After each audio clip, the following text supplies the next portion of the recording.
Berrez ere Tolosarrak ehundaka bildu dira, San Filipo getxo duten aurrei laguntzeko, eta zuek eskertzeko egun izango da, irudi ikuste eskertzeko hitzak izango dituzue. Bai, zu esan ez du bezala ez.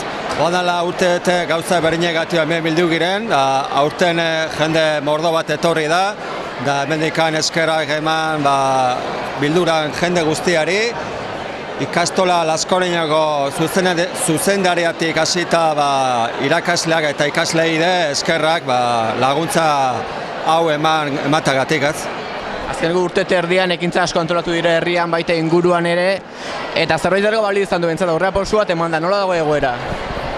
Badakizue farmaziuteka bat erosi zigula Abeona terapeutiz farmaziuteka txikiua, guretzako lana itezuna.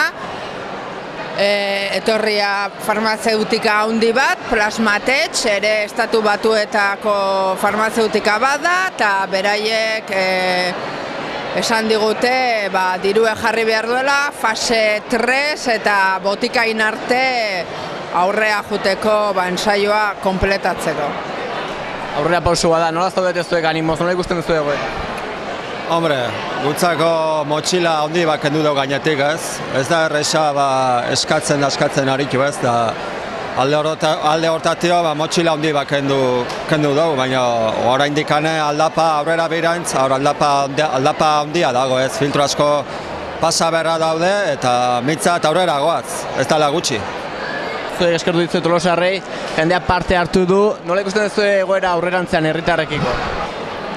Ja pixka, gelditun behar geha, zertik beti eskatzen eta beti esate deun bezala, beti kaleko jendeai eskatzen, herriko jendeai, eskertze deu pila bat, eta hau dena lortua denon burrukangatik eta indeun soinungatik, hau hola da.